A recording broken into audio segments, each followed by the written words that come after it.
Hi hello అందరికీ నమస్కారం. నేను మీ Munna. Welcome to CTV Telugu media. ఇంకా మీరు సబ్స్క్రైబ్ చేసుకోకపోతే వెంటనే సబ్స్క్రైబ్ చేయండి, బెల్ ఐకాన్ నొక్కడం మాత్రం మర్చిపోకండి. ఇంక విషయానికి వస్తే ఐ బొమ్మకు దిమ్మ తిరిగి బొమ్మ కనపడేట్లు చేశారు మన తెలంగాణ పోలీసులు. ఇమ్మడి రవి ఇతను ఫ్రాన్స్ నుంచి హైదరాబాద్ రావడంతో ఇతన్ని పట్టుకోవడం జరిగింది.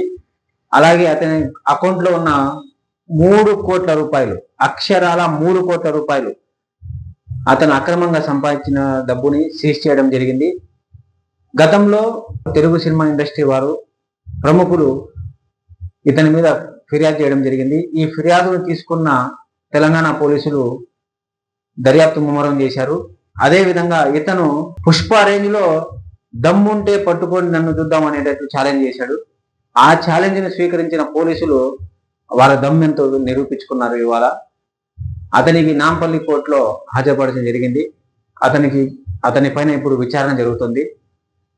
సో ఇతన్ని పట్టుకోవడం వల్ల సినిమా ఇండస్ట్రీ వాళ్ళకి చాలా సంతోషం వ్యక్తం చేస్తున్నట్టున్నారు.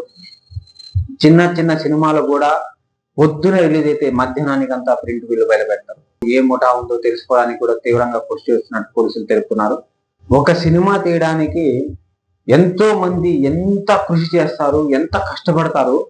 ఆ స్క్రిప్ట్ రాసుకున్నప్పటి నుంచి స్క్రిప్ట్ రాసే అతను కానీ, పాటలు పాడే అతను కానీ, మ్యూజిక్ డైరెక్టర్ కానీ, డైరెక్టర్ కానీ, డైరెక్షన్ డిపార్ట్మెంట్ సంబంధించిన వాళ్ళు కానీ, సెట్ అసిస్టెంట్ కానీ, ఆర్ట్ డైరెక్టర్ కానీ, సెట్ వర్కర్స్ కానీ, ఇంత మంది కష్టపడి పనిచేసి కొన్ని నెలలు కష్టపడితే వాళ్ళ సినిమా పొద్దున రిలీజ్ అయితే మధ్యాహ్నానికంతా ఇలాంటి దొంగలు వాళ్ళని ఐ బొమ్మ, ఈ బొమ్మ, ఆ బొమ్మ అని చెప్పేసి అప్లోడ్ చేసేస్తే వాళ్ళకి ఎంత బాధ వేస్తుందండి. అలాంటి వాళ్ళని పట్టుకోవడం అనేది అంత సులువైంది కాదు. ఇన్ని రోజులు ఉంది.